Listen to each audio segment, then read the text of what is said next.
showcasing speeds in excess of 300 miles an hour and traveling a quarter mile in less than 5 seconds.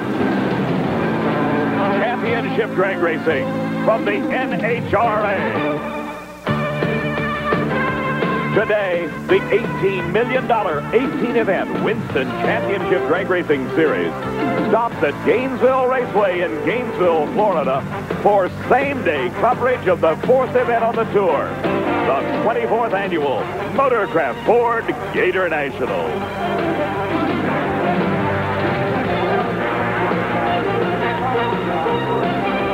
Hi, everybody. I'm Dave McClelland, and this is Gainesville, Florida. As you well know, Florida this time of the year has had its share of bad weather. The major storm a week ago didn't cause a whole lot of damage here to Gainesville Raceway, but this weekend it has been cloudy with a chance of rain and much cooler than normal temperatures. That's the bad news. The good news is that cool weather will motivate improved performances, and as a result, it now takes 2 hands to count the total number of 300-mile-an-hour runs. For that story, here's my good pal, Steve Evans. You're right, Mac. You need that extra digit, thanks to the man who drives this maroon missile, Scott Coletta. On qualifying here Friday, Scott became the 4th driver to hit the triple century mark. That's 6 300-mile-an-hour runs total in history. And ironically, it came a year almost to the minute after Kenny Bernstein first broke through the barrier. It was the highlight of Scott Coletta's revitalized top fuel career. I can't believe it. Dick and the guys are doing a great job. I'm speechless. I knew it ran fast down there, about 1,000 foot. It just went, it took off. It's unbelievable. The bulk of the credit for Scott Coletta's newfound performance and the 300-mile-an-hour blast is rightfully being given to Dick LaHaye, the crew chief. You won the Top Fuel title in '87. Obviously haven't forgotten how to wrench one of these things. Well, you know, it's like some things you never forget. It's like riding a bicycle, I guess. It's just more of everything, you know, more fuel pump and different camshafts and cylinder heads and making it all fall together. And, you know, I've got to give a lot of credit to the crew guys that work for me and work with me. They are just excellent people. I mean, we've only been together since January, and what can I say? I mean, it just took us 4 races, and here we are, I guess. Congratulations. Thank you very much. You know, speed is always fun to talk about, but it doesn't win drag races. That's done with elapsed time. And the king in that department all season long has been unsponsored Corey McClanathan. You'll recall he set the record at 4.784 at Pomona earlier this year. Well, he improved upon it here Friday, 4.782. That's fantastic. I'll tell you, we're really excited. We've been struggling here a little bit, and I've been a little bit lax on driving lately, but I'll tell you, the boys are getting their stuff together, and I feel a little more comfortable in the car, a lot more confident, and we're ready for Sunday. Speed has also made the big headlines in pro stock. Warren Johnson, the first driver to ever top 180, 190, and 195, has now raised the record to 196 and change with his Oldsmobile. That's a little faster than the first one. I was kind of surprised about that. We had a little bit of breeze out there, and I was afraid it might slow it down a little bit. Shook the tires pretty hard on that run, so I don't think the ET was all that great. Great job. Thank you very much. Well, Dave, on the Gainesville quarter mile, we have come to expect the unexpected, and you know as well as I do, there's a lot more to come. Absolutely, Steve. The 1993 NHRA Motorcraft Ford Gatornationals is being brought to you by Motorcraft. Quality parts for quality cars from Ford. And by Quaker State. The Big Q is one tough motor oil. More top fuel action from Gainesville coming up next.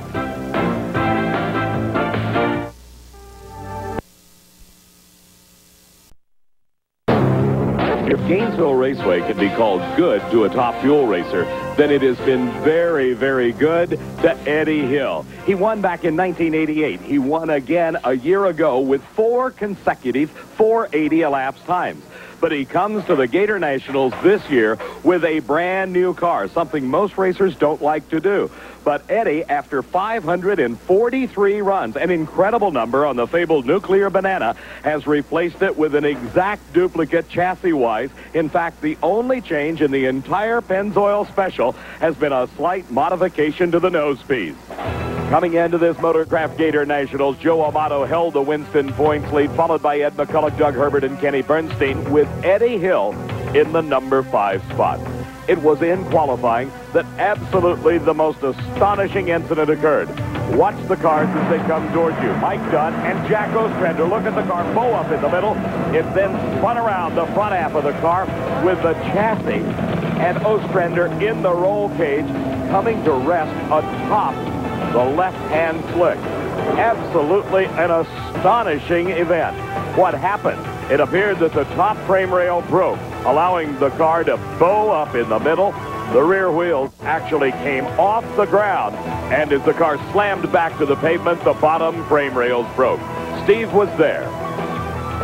Well, David, unfortunately, I've seen a lot of incidents in this sport, but none quite like this. As you can see, the car is upright in two pieces, the motor facing one way, the cockpit the other. Jack Ostrander is up out of the car, sitting on the roll cage.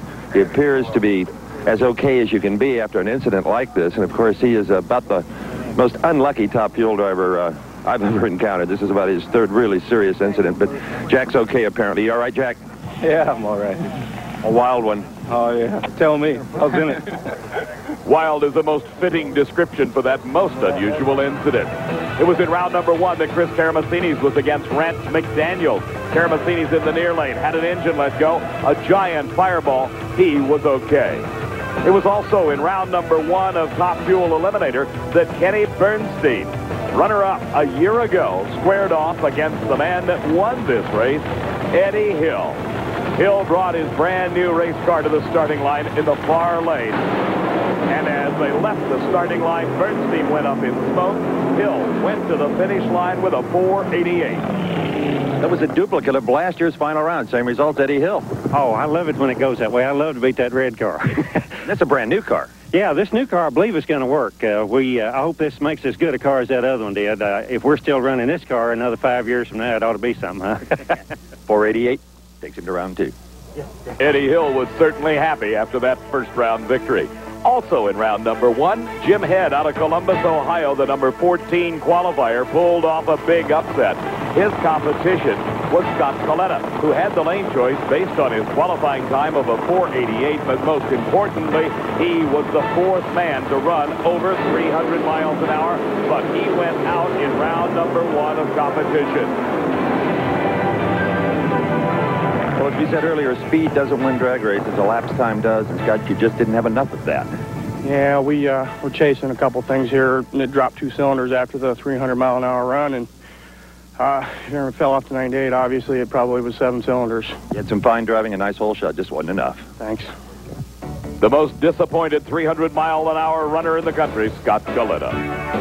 As we went into round number 2, the pairings found Joe Amato to race Eddie Hill. Jim Head was challenging Tommy Johnson Jr. On the other side of the ladder, it was Corey McLenithan, the number 1 qualifier, against Mike Dunn, while Ed McCulloch and Rance McDaniel squared off again in yet another Mac Attack battle. McDaniel had qualified in the 5th spot. The 488 put the Fresno runner in. A 491 in round number 1 over Chris Karamazini's gave him the lane choice over Ed McCulloch. McCulloch had qualified well, number 4 at a 488, but had slowed just a bit to a 492 as McCulloch defeated Pat Dakin in round number 1. This second round race was a rematch of an event 2 weeks ago in Houston. McCulloch won there, and he won here in round number 2 as McDaniel left the starting line too soon. Well, Ace, you dodged a howitzer shell on that one. He ran an 89 to Euro 1 and fouled. Well, I saw him leave. I knew that, I knew that he had red lit, but, the weather conditions changed here a lot from round to round, and, we were lucky. What can I say? Corey McLenithan had qualified with the quickest time ever at a 4.782, and as we came into the second round race, he still needed the 1% backup run to put him into the record book. His competition here was Mike Dunn, who had the lane choice in round number 2. He had run quicker in the first round when he beat Shelly Anderson. 486 was his time, a 490 for McLenithan, who slowed drastically from his qualifying effort. And here, McLenithan went up in smoke, and Dunn came through with another 480 elapsed time of 488. No oil, no fire, a 488. We're having some fun now with this new ride.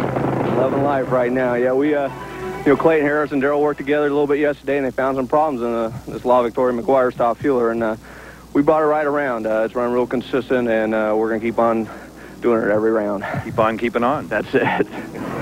Mike Dunn needed no luck there. He just outperformed a tire-blazing McLenathan, who was disappointed. Corey, when you're low qualifier, the record holder, often you're right on the edge of traction loss, and you got bit. Yeah, definitely. We backed off a little bit, but it definitely wasn't enough. You know, there wasn't enough heat in the track.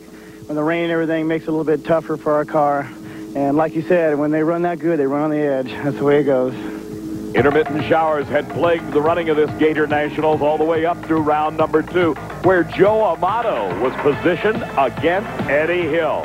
Amato got a big break in the first round when Doug Herbert blew a blower belt. After it seemed Valvoline's car had gone up in smoke, he was able to recover and drive past Herbert. It was the Pennzoil dragster of Eddie Hill holding the lane choice with a great 4:88 elapsed time in round 1. Once again, in round number 2, Hill prevailed again with a 4:88 to advance to the semis. Eddie Hill marching through this field just like he did a year ago, a 4:88. That's okay. That feels good right about now. We'll certainly take that. And it didn't offer to smoke the tires. Felt like it was just nice and smooth. And didn't hurt itself either. I don't think so. It felt real strong through the end. I don't know what the speed was, but it felt like it's one of the better mile an hour. It was very healthy at the finish line. Joe Amato here to shake your hand. And once again, Eddie Hill celebrated. It was also in round number 2 that Tommy Johnson Jr. continued to perform very well here at Gainesville. His competition was Jim Head. Johnson had qualified with a great 4:88, defeated Don Prudhomme with a tremendous 4:90 in the first round, and had lane choice here against Head, who went up in smoke, and TJ Jr. ripped off his quickest elapsed time ever, 4:85 at 2:96. You've been trying to hit 300. Have you put that in the back seat for a while? Yeah, we're in eliminations now. We just want to win the race now. Good plan. That plan has brought Tommy Johnson Jr. to the semifinals. The first pair will be Mike Dunn against Ed McCulloch, and Dunn holds the lane choice of 4:88 to McCulloch's 5:01. The other side of the ladder finds that man, TJ Jr. How about it? 4:85. He'll get to pick his lane over the defending champ, Eddie Hill. A huge crowd on hand here at Gainesville Raceway. We'll be back with the semifinals of Top Fuel right after this. Gainesville Raceway in the 24th Annual Motorcraft Gator Nationals. The intermittent showers that have plagued this event practically all weekend long caused yet another delay in the racing action. But we're ready now for the semifinal round of Top Fuel Eliminator. In the far lane, it is Mike Dunn at the wheel of the La Victoria Salsa car, owned and tuned by Darrell Gwynn. His competition, Ed McCulloch at the wheel of the McDonald's entry of Larry Miner. Dunn has actually got the lane choice here. He had a great 4:88 in his second round victory over Corey McLenathan, while Ed McCulloch slowed to a 5:01 at only 2:86 as Rance McDaniel red-lighted away his chance in round number 2. You saw Dunn have to lift off the throttle. It is Ed McCulloch into the final round for the second race in a row. His elapsed time, 4.90. His speed, 296 miles an hour, as Ed McCulloch is in the championship of the Gator Nationals. Our next pair at the starting line, already fired and ready to go. This is Tommy Johnson Jr. He's at the wheel of the Mopar Express Lube car. TJ has got the lane choice over the defending champion, Eddie Hill, at the wheel of the Pennzoil Express. You're on board with Tommy Johnson Jr., watching him control that car in the burnout procedure. TJ Jr. had a great 4:85 in his second round victory over Jim Head, while it was Eddie Hill notching a 4:88 win over Joe Amato. Let's go to the far end and Steve. When Mike Dunn had to pedal his car, it was all over, Ace. A 490 at 296. Nice. Well, you know, the conditions keep changing, but Lee Beard's got a fairly good handle on this McDonald's car, and the important thing is that we're putting it in the final round. We've asked other drivers, what about you, lane choice? Well, I don't think really there's, you know, we really don't care. Both lanes, I think, are okay. We actually, it got loose a little bit in the right lane right there. I don't know if we'll have lane choice for next round or not, but maybe the left lane might be a little better. We'll see. They always have a preference. You got to drag it out of them. One of the great veterans of racing, Ed McCulloch, 51 years old in the final to face up against 57-year-old Eddie Hill. It is the Mopar Express Lube car of Tommy Johnson Jr. backing into position. But the big story here was the problems between rounds suffered by Eddie Hill. Earlier, Steve took a look at them. David, just moments after you left the Eddie Hill camp, well, they found a big problem. Well, they think they found it. They started the engine after the rebuild, as they always do. It sounded terrible. Raw fuel pouring out of the pipes, filling the tent here. We could barely even breathe. They hope it's the magnetos. They're easily replaced. You see that happening now. They can still make it to the lanes. If it's a problem in the fuel system, well, that could be another story. They're mighty worried here, Eddie and Ursi both. As the Hills looked on, that was crew chief Buzzy Carter performing the work along with the rest of the crew. Now we're back to the starting line, and it is race time. Eddie Hill against the upset-minded Tommy Johnson Jr. If TJ Jr. makes it to the final round, it will be only his second final round appearance. Oh, what a close race. Eddie Hill with low elapsed time of elimination of 4:82, and the Hill camp knows how to celebrate. 288 miles an hour, the winning speed. Listen to the times for Tommy Johnson Jr. as we watch in replay. 4:88. The whole shot went to Johnson, but he could not hold off the charge. Elapsed time-wise of Eddie Hill with low ET of eliminations. Johnson's speed, 298.01 miles an hour. Let's go to the far end and Steve. Eddie Hill, how big a question mark was this car? You had problems in the pits. I didn't worry about the car at all. We, unfortunately, learning our way around some new magnetos, and we started it with some wires unplugged that fried some components. And the Mallory guys just busted their buns to get us fixed, and Fuzz and all the crew, but they got her handled, and the car felt like it ran great. Best ET of the day at 482. 482. Excellent. This feels like Gainesville, doesn't it? 1 year ago, to be exact. 1 year ago, he had 4 480s. Can he do it again? He's got 3 thus far. He goes into the final round to race Ed McCulloch, and Eddie Hill will pick the lane. The youngest and the oldest top fuel drivers in competition here in Gainesville, and experience prevailed. Like Eddie Hill in top fuel, his counterpart in pro stock, semi-finalist Mark Powick has brought a brand new race car to this event. He retired a car that had been in operation for some 5 years, the chassis with also well over 500 runs. Now, this car doesn't necessarily run any quicker or any faster, but the difference is it's all tight. It's all brand new, and Mark's reaction times have been better here at the Gatornationals and Gainesville Raceway than they have practically any other event thus far this year. And, of course, he's already visited the winner's circle once, that victory coming at the Motorcraft Nationals in Phoenix. After the third race of the year 2 weeks ago at Houston, Warren Johnson came to Gainesville in the Winston Points lead. Larry Morgan second. Mark Powick was third. Bob Glidden fourth. And Kurt Johnson number 5. The big story from Gainesville, Bob Glidden and the Motorcraft Ford Probe failed to qualify. This just 2 weeks after he won at Houston, Texas. His final qualifying effort was much like his previous efforts. Oh, so close. Paul Rameshi Jr. ended up in the number 16 spot with a time of 7.167 seconds. In his final qualifying effort, Bob Glidden recorded a time of 7.170. 4 thousandths of a second better time would have put Bob Glidden into the 16-car show. But it was not to be, and Steve was there to talk to a disappointed Glidden. You hate this place. I don't hate this place. We haven't had much good luck here either, Steve. You'll win 2 weeks ago in Houston on top of the world and come here and not qualify. That's brutal. That's racing. You know, you can be on top one day and on the bottom the next. This is proof of it. What about Rusty, his car? Well, neither one of our cars are running really well here, but he has at least made it down the track. You know, I went a 17 flat. If I'd gone a couple of thousandths quicker, I'd been in the field. He's really not quick enough to do any damage, but you know how racing goes. Racing did not go well for the Glidden family in round number 1 as son Rusty came to the starting line against Vince Corey. Remember, it was Corey who was alongside of Bob Glidden in his failed qualifying effort. Off the starting line, Rusty held a very slight advantage, but it quickly disappeared as the Corey Oldsmobile pulled out to a lead and took the victory with a 7:22 elapsed time. The margin of victory, 41 thousandths of a second, and both of the Motorcraft Ford Probes out of competition. In round number 2, it was Warren Johnson against Corey, while Jerry ECKMAN challenged Mark Howick.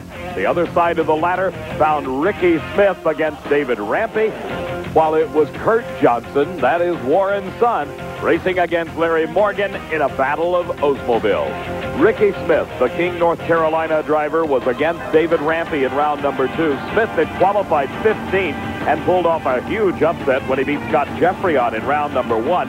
Rampey, with his best showing thus far as a pro stock driver, had qualified 7th at a 7:13 and beat Jim Yates in the first round. Smith was the last to stage in round number 2, just beating starter Buster Couch's countdown. Both drivers had terrible reaction times. Rampey had handling problems, but Smith won the race. Run without a sponsor, you depend on prize money. You need it. Yeah, well, it makes you a little greedy when you ain't got a sponsor, but, you know, we're doing the best we can. We've got the car straightened out. We're running good. You betcha. Thanks. For the second race in a row, Ricky Smith advanced to the semifinals. Jerry ECKMAN, the Pennzoil Pontiac driver, defeated Lewis Warden in the first round after a qualifying time of a 7:16. That was good for the 13th spot. Mark Howick's new car ran 7:11 in qualifying for the number 5 spot and defeated the Chevy of Bruce Allen in his first round race. The Summit Oldsmobile had the lane choice in round number 2, a 7:18 compared to ECKMAN's 7:21. Howick holding a slight advantage off the starting line. He continued to pull away from ECKMAN until he crossed the finish line first with another great time. 7:17, send you on your way. I'll take it. You know, it still didn't make a real good run, but we're working on it. I'm just happy we're in the semis. We got to hang in that point chase. All right, we're happy for you, but... That celebration we have seen before from Mark Howick. It was Larry Morgan up against Kurt Johnson. Morgan in the far lane in the Castrol Super Clean car, the Corco Oldsmobile, the car owned by Gary Chimeri, used by the Scribner brothers, and driven by Kurt Johnson. He had qualified 3rd with a 7:10 and defeated Harry Scribner in the first round with a 7:15. Morgan had qualified 6th at a 7:13, ran 7:14 in the first round to beat Frank Iaconio, and the lane choice was Morgan, and may have been the difference in this race. Typically good pro stock race. 0.02 of a second between you. That's good. That's how we're supposed to be doing it, isn't it? With you on the right end of that, a 20 to a 22. I shook pretty bad. I figured we can pick up a little bit. What do you do to cure that? Do you think I'm going to tell you that? Won't share his speed secrets, Dave. Steve, that's not unusual. Vince Coury wouldn't share them either. In round number 1, we saw him beat Rusty Glidden. He had qualified 8th at a 7:14, but Warren Johnson continued to dominate again in pro stock. He qualified first at a 7:06 and set a speed record at over 196 miles an hour. And here in round number 2, easily outdistanced Coury in the GM Performance Parts Oldsmobile, 7:17 at 191. That set up the pairings for the final 4. In the semifinals, Warren Johnson will get to race the brand new car of Mark Howick, and WJ will hold the lane choice. The other side of the ladder, Larry Morgan and Ricky Smith square off yet again. Morgan holding the lane choice by some 0.05 of a second. That semifinal round of racing in pro stock when we come back. We're back at Gainesville Raceway in the 24th annual running of the Motorcraft Gatornationals. I'm Dave McClelland along with Steve Evans. And it is time for the semifinal round of Pro Stock Eliminator. And this is a rematch of a race 2 weeks ago in Houston, Texas. Larry Morgan at the wheel of the Castrol Super Clean Oldsmobile. That's the bright purple machine. And that is Jim Hayter. He, a former driver, now serves as a crew chief on another car, but is stepping in to help out Ricky Smith as he brings his Pontiac Trans Am to the line. On the window of Ricky's car, you see the name, Tricky Ricky Smith. Why? Because he is noted for his ability to get a hole shot or an advantage on the starting line. It's all a matter of eye to foot to hand coordination, dumping the clutch at the flash of the yellow. Both cars set. And Ricky did it too soon. He left the red light. In other words, he was disqualified for leaving the starting line too soon. and Larry Morgan was the automatic winner. Tom Roberts, Morgan's crew chief, reacts to a great 7:19 at 192-mile-an-hour victory. This puts him into the final round. The other side of this semifinal battle pits a pair of Oldsmobiles. The #1 qualifier, Warren Johnson, at the wheel of the GM Performance Parts Cutlass, up against Mark Powick and his Summit Racing Olds. Let's go to the far end and Steve. Third race in a row. Larry Morgan goes to the finals. Now you got to win one. You know, that's what I'm here for. Let me tell you, I want to give you something to talk about. You ever see that Syntec commercial where all the rest of the motors quit? I just ran this with no oil pressure from the starting line to the finish line. I don't know whether I'll make it with that motor to the next round, but I'm almost confident I will. 7:19 and a sponsor endorsement that beats any I've ever heard. There is always a story out of Larry Morgan. And there's a story out of the Warren Johnson camp as well. As he gets ready for this semifinal round race, earlier Steve stopped by his pit area. Security is always very tight here at the Warren Johnson Pro Stock pits. They just don't care for their competitors to know what they're doing. I mean, nothing at all. But I can tell you this late in the race, and with Warren's permission, that is not the engine in the car that set the track record and qualified #1 on Saturday at 7:06. That engine was badly damaged. There's no such thing as a weak Warren Johnson motor. Some are just stronger than others. We may not see another 7.0, and that could be a break for the guys still in competition. That was certainly a true statement from Steve about strong Warren Johnson motors, like in round number 2, a 714 compared to Powick's 717. Powick utilizing his new car to the best advantage while Warren Johnson continues to dominate in the performance department. Both drivers now set, and another red light as Powick takes a shot at WJ and comes up wanting. He got to the finish line first. He had another 7:17, but Johnson improved on round number 2. How about a 7:13 at 193 miles an hour? Mother and son celebrating on the starting line as husband and father heads to the final round, and this is how he got there. A perceptible red light by Mark Powick. He was intentionally trying to get a big advantage over Warren Johnson, but it fell short. For the third race in a row, Larry Morgan, this time challenging Warren Johnson for the Gatornationals title. Let's go down to the far end and Steve. Well, Warren Johnson will have the hot hand going into the final round against Larry Morgan at 7:13. Lane choice. Can't hurt. Well, it can't hurt out here, but 13 is not much of an advantage over Larry because Larry's been driving extremely good today. But, you know, we can take him one round at a time. That's the only way you can win a championship. Did you see the red light on your opponent there? I normally look up in third gear because it gets kind of boring in there in third gear. So I looked up and saw his, that I had the wind light already, so I knew he had red lighted. Okay, Warren. Gets boring in there? I think not. As WJ heads to yet another championship round, we'll have the Gatornationals funny car story coming up next.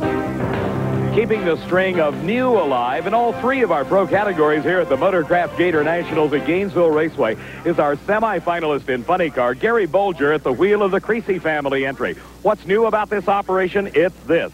The brand new Pontiac Firebird Formula body, a very aerodynamic shape designed to cut through the wind even quicker. But underneath, it is the same car. The chassis is the same, the engine is the same, and don't forget, the Creasy family group's the one that runs without a computer, without all of the aids that the other competitors in funny car have in competition here.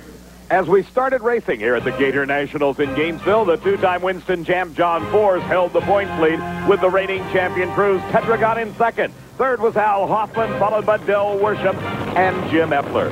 In round number 1 of competition, the number 2 qualifier, the forever young guard driven by Freddie Neely and crewed by Ronnie Swearingen, had a 5:09 time for a lane choice over Tom Hoover in the Pioneer Electronics car. Hoover had problems, and Neely streaked to a 5:10 at 293.15 miles an hour, a new national speed record for the Dick Brown Motorsports Ford Pro. The eliminations ladder for round number 2 of competition found Al Hoffman against Chuck Etchell. while Gary Bolger with his brand new Pontiac was against Whit Bazemore. Freddie Neely had the lane choice over Gordon Mineo, and John Force and Cruz Pedregon squared off in a battle that was most important to the Winston points chase. Force had qualified third at a 5:10 and beat Wyatt Radke in the first round, while Pedregon had qualified sixth at a 5:20. He defeated Jerry Caminito in his first round race. It was Pedregon's 5:29 in that race with Jerry that gave him the lane choice here in round number 2 over Force, who had been able to muster only a 5:74 in his round 1 victory over Radke. The crew chief, Austin Coyle, had worked some magic, though, because as the two cars approached the starting line, the overflow crowd at Gainesville Raceway was treated to yet another sterling performance. It was John Force winning at a 5:09.292. Well, John, this hot rod of yours wanted to use the entire racetrack. You were driving it. Just like them NASCAR boys, just like Rusty over there. That's how we do it, right? Hey, it was a good old ride, and she trucked right down through there, and 5:09. Oh, my boys are getting greedy. They make me a little nervous, especially with all that rain, but naturally NHRA saved us far. They fixed her again like they always do. Thank you, boys. Want some speed? 292. Yeah, well, she's a hot dog today, but from better to worse, we'll take it. Rusty Wallace is indeed down here having a good time with his drag racing pals. Wallace, who finished third yesterday in Atlanta, offered his congratulations to John Force. Gordon Mineo out of Rockwall, Texas, bounced back after that disastrous fire in Houston 2 weeks ago. He also running one of those Pontiac Formula Firebird bodies. He was in the near lane in this second round race against Freddie Neely. On paper, Freddie had every advantage one could ask for. A 5:10 victory over Tom Hoover in round number 1, while Mineo slowed to a 5:68, well off his qualifying pace, and he defeated Paul Smith in the first round. Mineo had problems, but none for Neely. 5:17.290. Not bad for a team that hasn't been out in about 6 months, headed for the semifinals with a 5:17. Well, we came here to do a little testing, Steve, working on some sponsorship deals, and car's running real well. Dick Brown gives us the opportunity to come down here and run, so got to take advantage of it. And another nice 290. This thing is ready for the semifinals. Yeah, I hope it's ready for the semifinals because John Force is going to be tough. We got to really step on it to get around him. Okay, Freddie. Thank you. Still in round number 2 of funny car competition, Chuck Etchels in the Nobody Beats the Whiz Dodge. It qualified well, number 8 at a 5:30, and defeated Gordy Fonan in the first round. But after his car started in round number 2, the crew headed up by Tim Richards poured over the engine, which lost fire. And as a result, it was a single for the number 1 qualifier, Al Hoffman. He had started eliminations with a new track record time of 5.08 seconds, but in the first round race against Jim Epler had slowed to a 5:40. In fact, Etchels had the lane choice in this second round match, but when his engine lost fire, Hoffman got the break of the day. He ran a 5:21, still off his qualifying pace. The man who was qualified number 1 at 5:08 slows down here in round number 2 to a 5:21. And I wonder, Al Hoffman, how much of that is intentional? We're just trying to conserve the deal and get down the track without smoking the tires and turn on wind lights. We're counting them NHRA Winston points, and they're important right now. And we just pulled ahead of Cruz, and I'm happy. What if you lose lane choice with that 5:21? We won't know for a few seconds. Those lanes are real even. I ain't worried about it. We ran to the left, we ran to the right. Either one of those lanes will hold no. Gary Bolger used that Pontiac body to advantage in round number 1 as he upset Dale Puldy. His second round opponent, Whit Bazemore, at the wheel of the fast orange Ford Probe, also was upset-minded. He put away a tire-smoking Del Worship with an elapsed time of a 5:26. That gave him lane choice here in round number 2, and Whit selected the far lane. But it was this round that Bazemore had his problem. Bolger got a big lead off the starting line, and Bazemore had to shut off at about the 3/4 mark. Gary the winner. Nobody I'd rather interview than this man. I just don't get to do it often enough. Gary, 5:32, that's good for this car. It's still running too slow. We'll get it there. Does the rest of those guys give up yet? Not yet. I didn't see any white flags. They will shortly. Don't worry. Okay, who are you going to get the next round? Let's see, Al Hoffman. Piece of cake.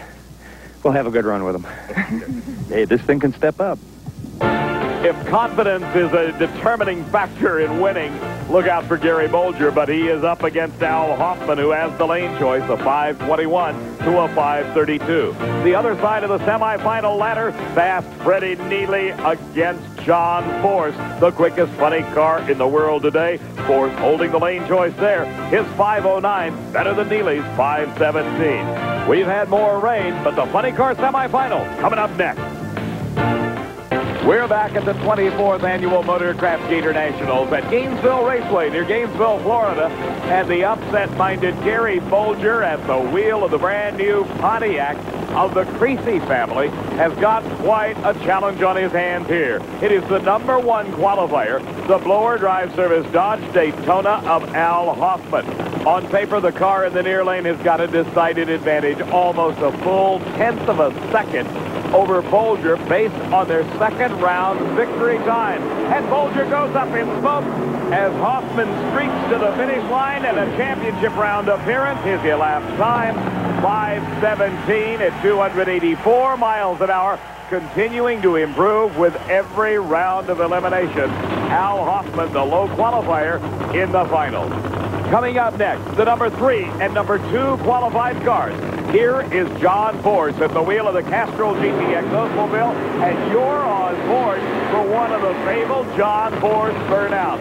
The tire smoke begins to make its way inside the Oldsmobile Cutlass body. On paper, Force has got a big advantage over Freddie Neely, the #2 qualifier, but don't necessarily use the second round time as the best example. Force ran a 509 compared to Neely's 517. Let's go to Steve Evans with Al Hoffman. Whoa, you look like a tired man for 5 seconds worth of work. I'm getting too old for this stuff. 517, a nice one. Yeah, it's going the right direction here. Again, BDS, New Orlando Dodge Daytona is doing a great job. Tommy Anderson, I really got to hand it to him for #1 qualifier. He did a great job here, my whole crew. Andy Nearing, Brian McDermott, my wife Helen. Just can't say enough about the whole crew. We're counting them NHRA Winston points and picking up on crews. That's what we're looking for. We moved into #2 and pulled ahead. All right, let's see who's going to race. Steve, here we are at the 4th race of the year, and everybody is already thinking about those Winston points. As Al Hoffman paid tribute to his crew, particularly his crew chief Tom Anderson, John Force and Freddie Neely both have got to be congratulating their crew chiefs, Austin Coyle, and in the case of Neely, Ronnie Swearingen. Tremendous start. Force and Neely across the finish line. It is Force winning it, and listen to the time. 5:09 for Force at 293 miles an hour. For Freddie Neely, 1/1000th of a second slower. 5:09 with a 5 at 295.37 miles an hour, the fastest speed ever recorded by a funny car. Neely was just inches behind when they crossed the finish line in the quickest and fastest side-by-side funny car race ever. Here's Steve. John Force, you have never, ever been in a better drag race than that one. Unbelievable. I don't know exactly what was going on, Steve, but I tell you what, what's that helmet there? She was trucking down through there, and about 800 foot, boy, fire went over both sides. I thought, oh, man, she's coming apart, but I think they were just keeping her rich and to keep her alive. You both ran 5:09. 1/1000th was the difference.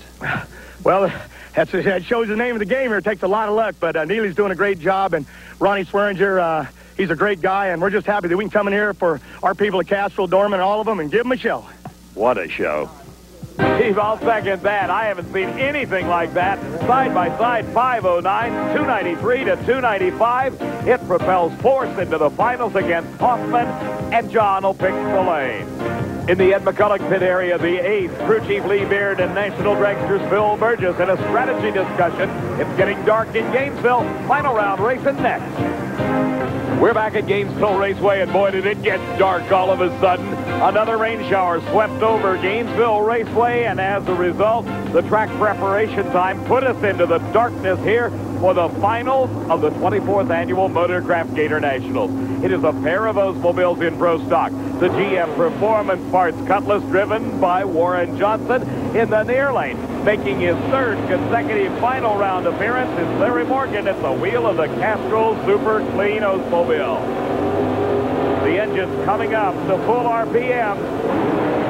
The clutch is out, and Morgan Morgan has handling problems. He gets out close to the guardrail and has to lift, and Warren Johnson goes across the finish line, the winner. 7.14 seconds at 193 miles an hour. A tremendous victory, his second of the year for Warren Johnson, the reigning Winston champ and current points leader, extending that margin of lead in the Winston chase. You see there, Morgan drifting out close to the guardrail, and at that point, he was off the throttle to get it back into the lane. By the time he could get back into the accelerator, it was too late because Warren Johnson was ahead and streaking to the finish line for his 46th career victory. Steve?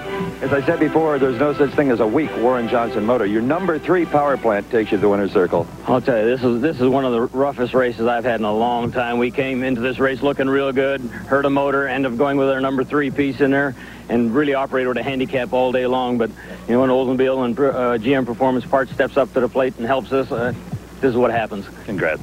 Thank you very much. Incredible 62 final round appearances, 46 victories, a batting average of 743 for the points leader, Warren Johnson. Morgan's in second, Mark Powick third, Kurt Johnson is fourth, and Scott Jeffrion rounds out our top 5. Here's the final for Funny Car. It is John Force. Remember, 5:09 was the elapsed time in the semifinal round. Side by side, the quickest run ever against Freddie Neely, who also ran 5:09. That gave John the lane choice over the blower drive service Dodge Daytona of Al Hoffman. His time was a 5:17 in his semifinal round victory. He stayed very carefully here in the darkness. As they hit the throttle, the flames come up, and so do the front wheels on Al Hoffman's car. A big wheel stand, and John Force wins it conservatively. 5:21 at only 257 miles an hour. And what a victory for Force. This, his third of the year and second in a row. Watch in replay. The blower drive service Dodge up until finally Al Hoffman lifts off the throttle. The flames go away, and the car settles back to the asphalt. Just how high did Hoffman go? Look at this from another angle. Boy, I'll tell you, that was a wild ride for Al Hoffman, runner-up to John Force for the Funny Car title. John, from the looks of the flames going into the lights, I thought this baby is going to go kaboom, but you saved it. Really makes me mad. Coyle takes my little buddy here and tries to ruin it.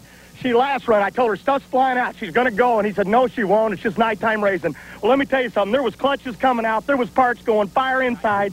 Only thing I saved was the fire bottles, but what the heck? We won. We did it. It's Gainesville, right? 3 out of 4. 3 out of 4. It's a great feeling.